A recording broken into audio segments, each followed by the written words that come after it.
বিশ্বকর্মা ঠাকুর কোনোদিনই বলেনি যে তোরা আমার পুজোর প্যান্ডেলের পেছনে আর একটা প্যান্ডেল বানিয়ে মদ খা। বয়স বাড়ছে, বিয়ে কর, কেউ বললে কান দেবেন না। বিয়ে করলেই বয়স বাড়ে, মাথায় রাখবেন। কেউ যদি বেরিয়ে থাকা পেরেকের মতো সবসময় খোঁচা দিতে থাকে, তাহলে নিজেকে হাতুড়ি বানিয়ে ওটাকে ঠুকে দিন।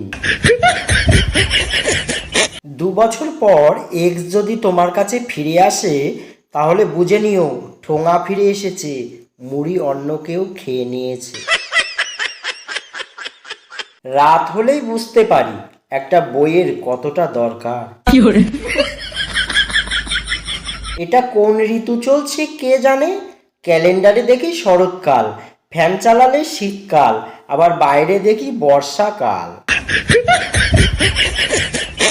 আমাকে তো সবাই নাম ধরে ডাকে, তুমি না হয় ভাতার বলে ডেকো।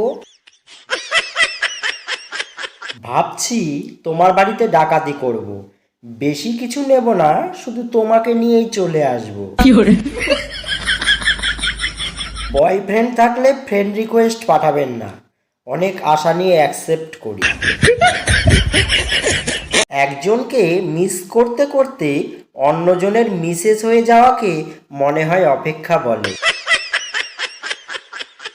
ধাক্কা লাগলেই যদি প্রেম হতো, তবে আজকে বাস কন্ট্রাক্টরের অনেকগুলো বউ থাকতো।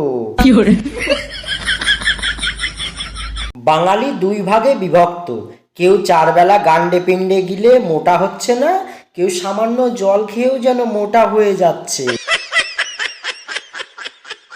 ঘুম থেকে ওঠার পর শিশুরা মা খোঁজে, যুবকরা বউ খোঁজে, আর আমি মোবাইল খুঁজি।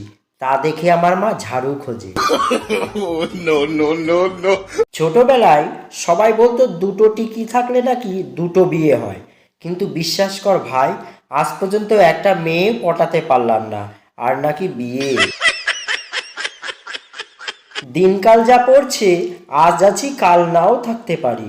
কেউ যদি লুকিয়ে ভালোবেসে থেকো, তাহলে এখনই বলে দাও প্লিজ। প্রেম এমন এক জিনিস, ছেলে বুঝলে মেয়ে বোঝে না, মেয়ে বুঝলে ছেলে বোঝে না, যদি দুজনেই বোঝে সারা ফ্যামিলি বোঝে না। আমার প্রিয় ইউটিউব পরিবারের সদস্য সবাইকে জানাই বাংলা হাসির ভান্ডারের পক্ষ থেকে অসংখ্য ধন্যবাদ। সকলে ভালো থাকবেন, সুস্থ থাকবেন, আর জোকসগুলো শুনে কেমন লাগলো কমেন্ট করে জানাবেন। আর চ্যানেলটিকে প্লিজ সাপোর্ট করে যাবেন। যারা এখনও পর্যন্ত সাবস্ক্রাইব করেননি, প্লিজ সাবস্ক্রাইব করে দেবেন। আজকে এই পর্যন্ত রাখছি, ধন্যবাদ সবাইকে।